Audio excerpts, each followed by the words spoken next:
Hello friends, civil नगरी के इस ऑनलाइन मंच पर आप सभी का स्वागत है। दोस्तों, एमपीपीएससी प्रीलिम्स 2026 की सीरीज में हम प्रीवियस ईयर क्वेश्चन को सॉल्व कर रहे हैं। पिछली वीडियो में हमने 2019 के क्वेश्चन को सॉल्व किया था। आज भी हम 2019 के ही क्वेश्चन को सॉल्व करेंगे। तो चलिए वीडियो को आगे बढ़ाते हैं और देखते हैं आज का पहला क्वेश्चन।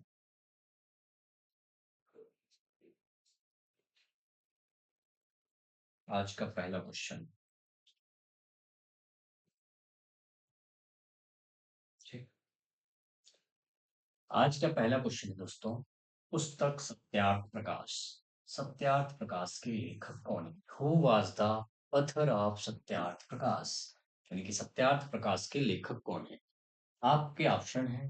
पहला ऑप्शन है स्वामी श्रद्धानंद, दूसरा ऑप्शन है महर्षि डी की कर्वे, और तीसरा ऑप्शन है महर्षि दयानंद सरस्वती। चौथा ऑप्शन है पंडित श्री राम शर्मा आचार्य। ऑप्शन फिर से देख लें। पहला ऑप्शन स्वामी श्रद्धानंद, दूसरा ऑप्शन महर्षि डी के कर्वे, और ऑप्शन नंबर सी है स्वामी दयानंद सरस्वती, और चौथा ऑप्शन है पंडित श्री राम शर्मा। आपको बताना है सत्यार्थ प्रकाश के लेखक कौन है। तो जो इसका करेक्ट आंसर होगा वो होगा स्वामी दयानंद सरस्वती। अब सत्यार्थ प्रकाश के बारे में देख लेते हैं। कब प्रकाशित हुई थी? पब्लिश हुई थी 1875 में। दयानंद सरस्वती के बारे में कुछ चीजें देखते हैं।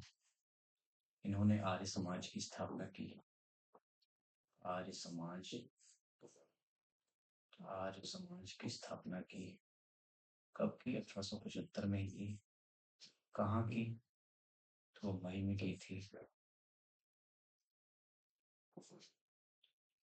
फिर इन्होंने कुछ नारा दिया था दयानंद सरस्वती ने।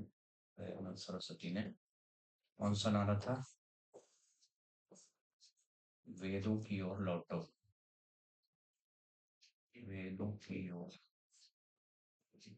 वेदों की ओर, वेदों की ओर लौटो। और इन्होंने शुद्धि आंदोलन भी चलाया था। ठीक, शुद्धि आंदोलन, शुद्धि, शुद्धि आंदोलन, शुद्धि आंदोलन, आंदोलन। ठीक, पहला क्वेश्चन कंप्लीट होता है। चलते हैं अगले क्वेश्चन की ओर।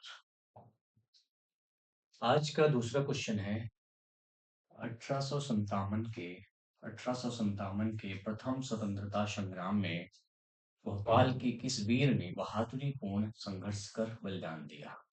Which of the following brave from Bhopal led the main movement and sacrificed his life during the first struggle of independence in 1857?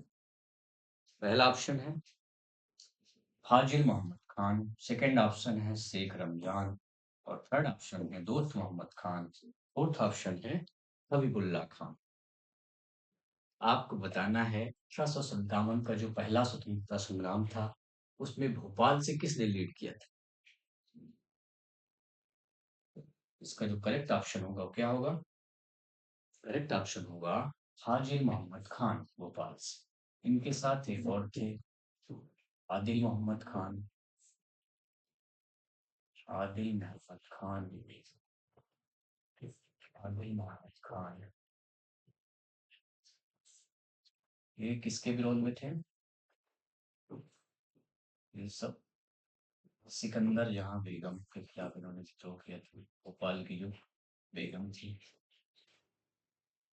Sikandar जहां बेगम, इनकी जो रियासत थी ये रायसेन के पास गढ़ी अम्बा, गढ़ी अम्बा पानी, गढ़ी अम्बा पानी। 1857 एमपीपीएससी के हिसाब से काफी ज्यादा इम्पोर्टेंट है, आप इसको तैयार करें। चलते हैं आज के अगले क्वेश्चन की ओर। आज का जो अगला क्वेश्चन है, ब्रिटिश भारत में सांप्रदायिक प्रतिनिधित्व की व्यवस्था निम्नलिखित में से किस अधिनियम द्वारा की गई? ब्रिटिश भारत में सांप्रदायिक प्रतिनिधित्व की व्यवस्था यानी कि कम्युनल रिप्रेजेंटेशन की बात की जाए किस एक्ट के द्वारा की गई थी? आपके ऑप्शन है, पहला ऑप्शन पहला ऑप्शन है पहला ऑप्शन है भारतीय काउंसिल एक्ट 1892, मिंटो मार्ली सुधार 1909, थर्ड ऑप्शन है मॉन्टेग्यू चेम्सफोर्ड सुधार 1919, फोर्थ ऑप्शन है भारत सरकार अधिनियम 1935, गवर्नमेंट ऑफ इंडिया एक्ट 1935। आपको बताना है कम्युनल रिप्रेजेंटेशन कब दिया गया, किस एक्ट के द्वारा दिया। तो जो इसका करेक्ट ऑप्शन होगा वो option number B, Minto Morley सुधार या मार्ले मिंटो सुधार जिसे कहा जाता है, जो 1909 का है। कुछ चीजें देख लेते हैं। जो इसकी पृष्ठभूमि थी वो क्या थी? पृष्ठभूमि क्या थी?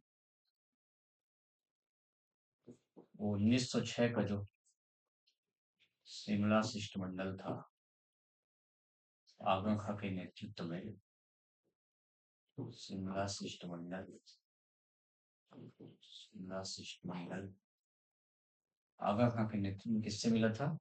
लॉर्ड मिंटो से मिला था। मिंटो कौन थे? वायसराय थे। ठीक। तो 1909 का एक्ट है। क्या व्यवस्था थी सांप्रदायिक प्रतिनिधित्व में?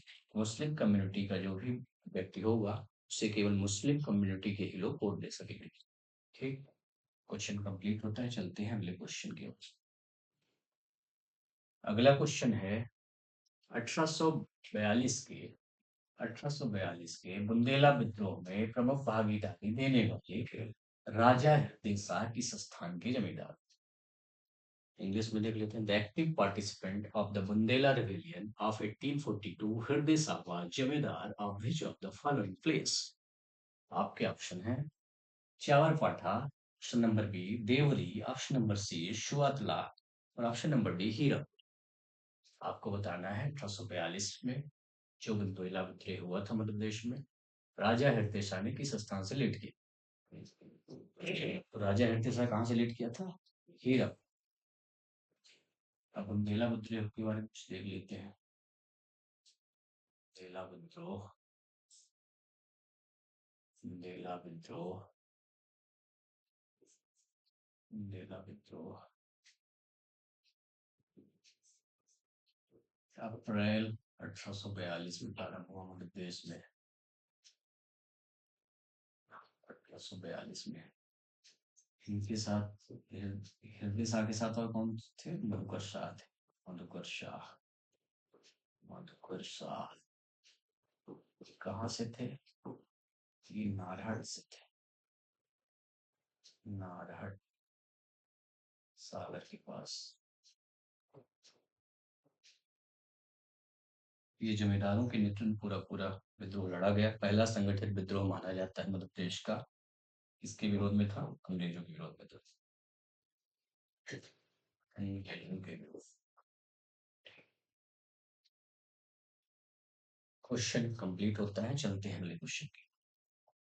अगला क्वेश्चन है रेशम बुनकरों की श्रेणी की जानकारी निम्नलिखित में से किस शिलालेख से मिलती है? रेशम बुनकरों की श्रेणी की जानकारी निम्नलिखित में से किस शिलालेख से मिलती है? Which of the following inscription reveals information about silk weavers guild? आपको बताना है। पहला है ऑप्शन दसपुर शिलालेख, दूसरा है प्रयाग प्रशस्ति, तीसरा है केरन, चौथा है हाथी गुम्फा शिलालेख।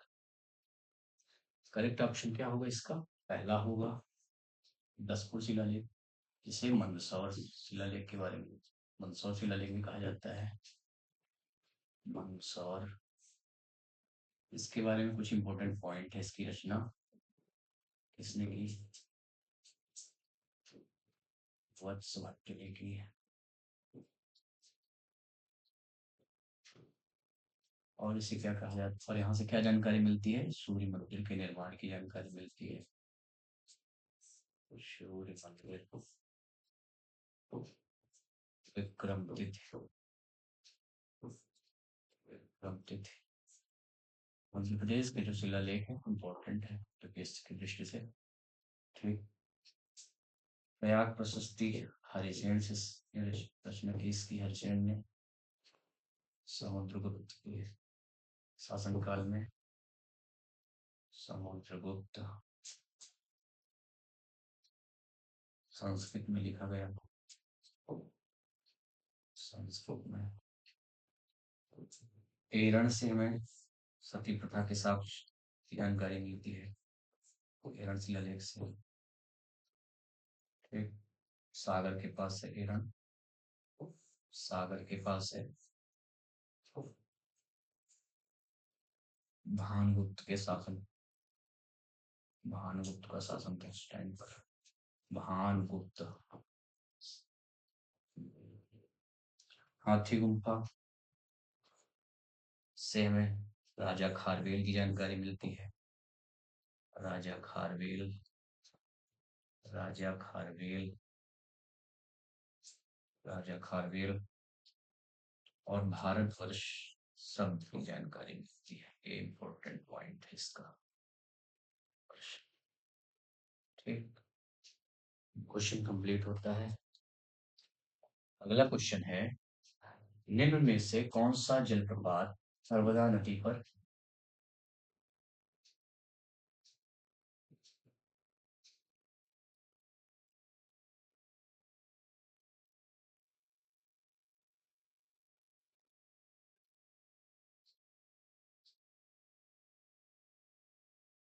इनमें से कौन सा जलप्रपात नर्मदा नदी पर, नर्मदा नदी पर नहीं है?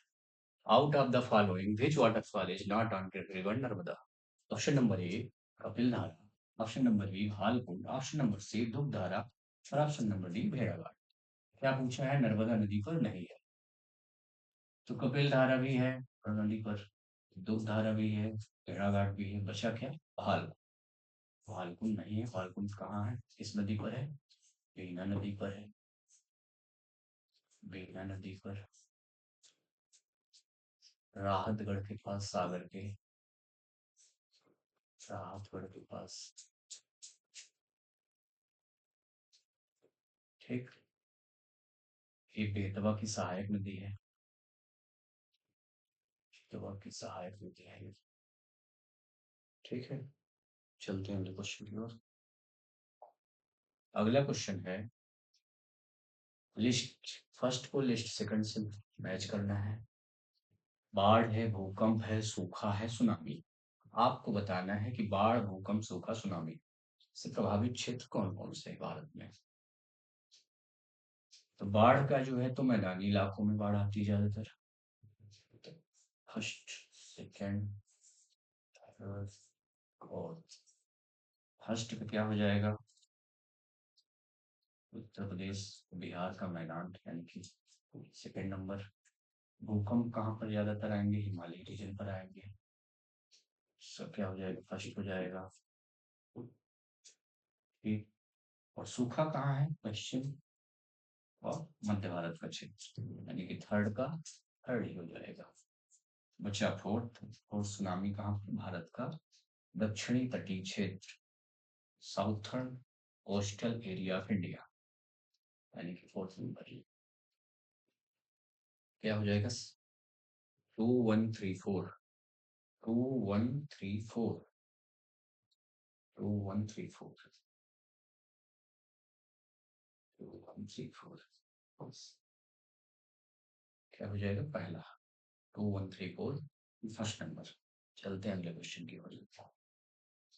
अगला क्वेश्चन है, भारत का अपने पड़ोसी देशों के मध्य अंतरराष्ट्रीय जो सीमा है उसके विस्तार का आरोही क्रम क्या होगा? असेंडिंग ऑर्डर पूछा जा रहा है।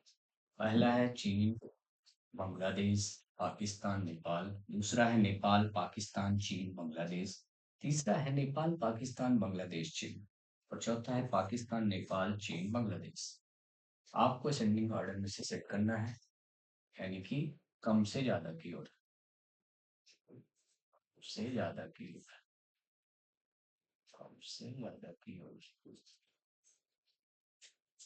कम से ज्यादा हो जाना है। इसका करेक्ट ऑप्शन क्या हो जाएगा? अब नेपाल से कितनी मिलती है इसकी सीमा? 1751। पाकिस्तान से 33 23 चीन से कितनी लगभग 3488 3488 और बांग्लादेश से 4096।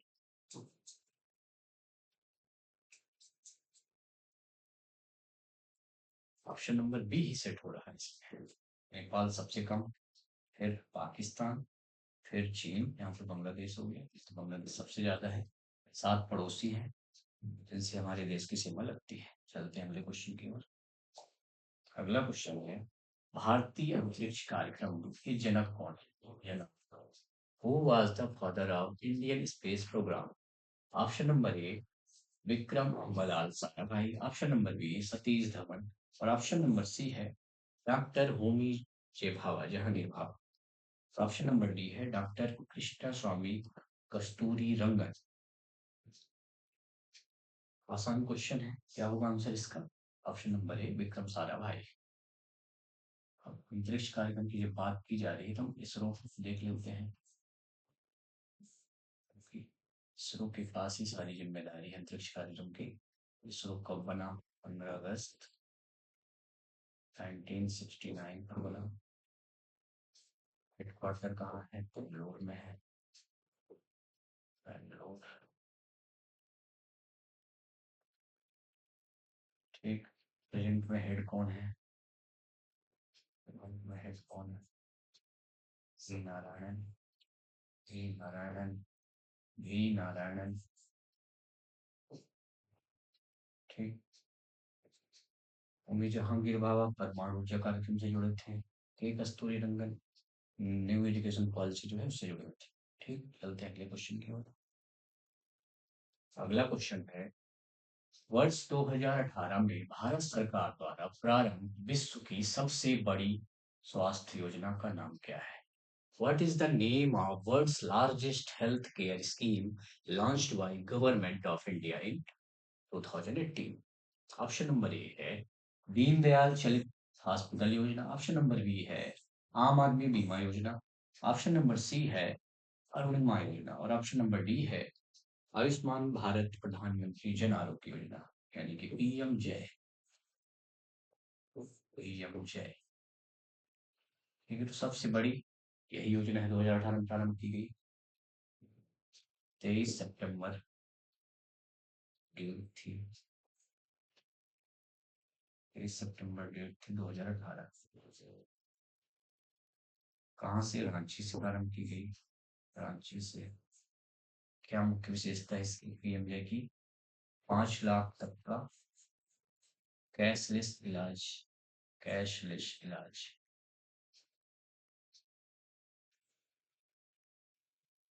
कैशलेस इलाज।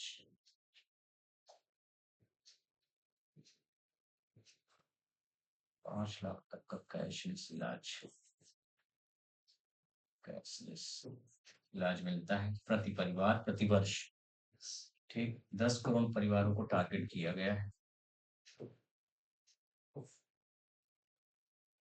इंपॉर्टेंट क्वेश्चन है, योजनाओं से क्वेश्चन मध्य प्रदेश पीएससी द्वारा पूछे जाते हैं। चलते हैं अगले क्वेश्चन की ओर।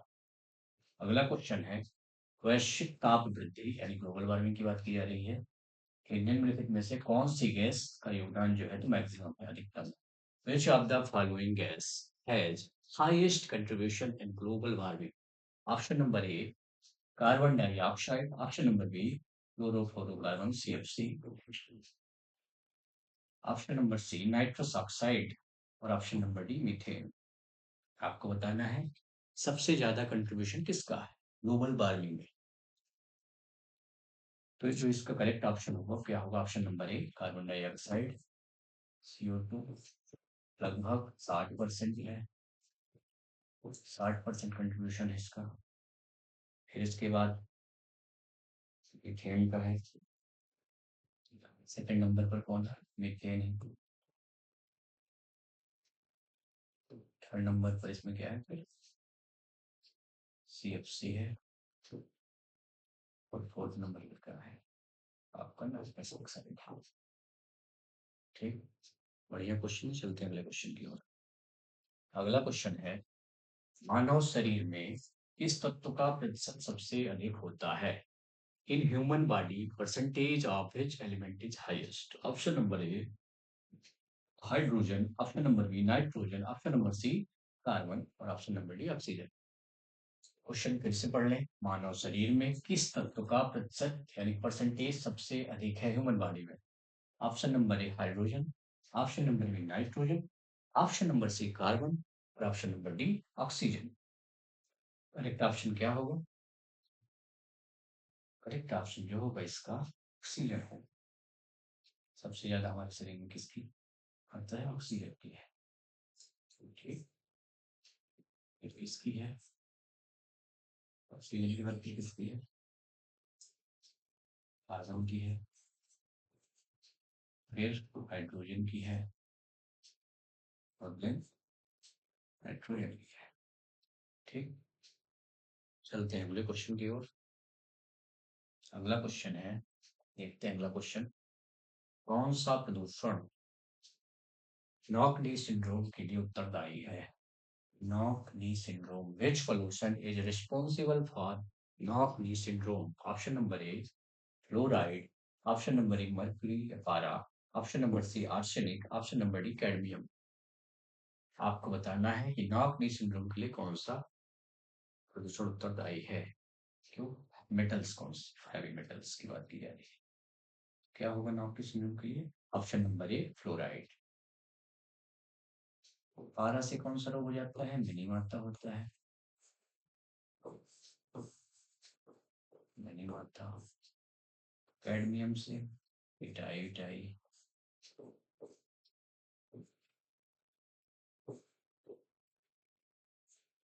फ्लोराइड की जब मात्रा ज्यादा हो जाती है फ्लोरोसिस नामक रोग हो जाता है, जिससे आपके दांतों को क्षय होता है। ठीक, अच्छा क्वेश्चन है। चलते हैं अगले क्वेश्चन की ओर। अगला क्वेश्चन है, राज्य मानवाधिकार आयोग, स्टेट ह्यूमन राइट कमीशन की बात की जा रही है कि अध्यक्ष एवं सदस्यों की नियुक्ति की जाती है किसके द्वारा? Chairperson and members of the state human right commission are appointed by राज्यपाल, गवर्नर के द्वारा, राष्ट्रपति प्रेसिडेंट द्वारा, संबंधित राज्य के उच्च न्यायालय के मुख्य न्यायाधीश द्वारा। Option number C. Option number D है भारत के मुख्य न्यायाधीश, चीफ जस्टिस ऑफ इंडिया। आपको बताना है राज्य मानवाधिकार आयोग की बात की जा रही है, अध्यक्ष एवं सदस्यों की नियुक्ति अपॉइंटमेंट कौन करता है? करेक्ट ऑप्शन क्या होगा? राज्यपाल होगा, क्योंकि स्टेट ह्यूमन राइट कमीशन की बात की जा रही है, जो कब बना? 1995 में बना। गठन कब हुआ इसका? गठन कब हुआ? 1995 में हुआ। एक्ट कौन सा था? राष्ट्रीय मानवाधिकार अधिनियम 1993 का था। गठन हुआ। संरचना क्या है इसकी? इसकी लिख लेते हैं। एक अध्यक्ष प्लस 2 मेंबर। अपॉइंटमेंट कौन करता है? राज्यपाल करता है। ठीक,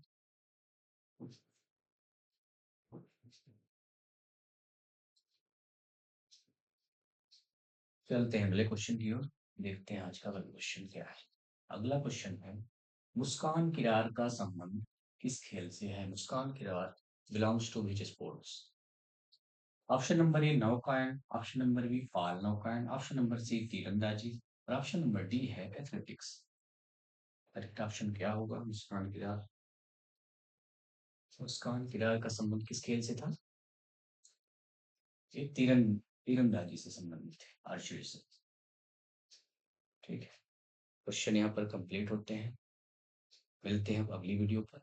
आप यूपीएससी प्रीलिम्स की तैयारी जारी रखें और और भी बढ़िया और इंफॉर्मेटिव वीडियो पाने के लिए और चैनल से जुड़े रहें, ताकि आपको लेटेस्ट अपडेट चैनल से मिलती रहे। थैंक यू, धन्यवाद।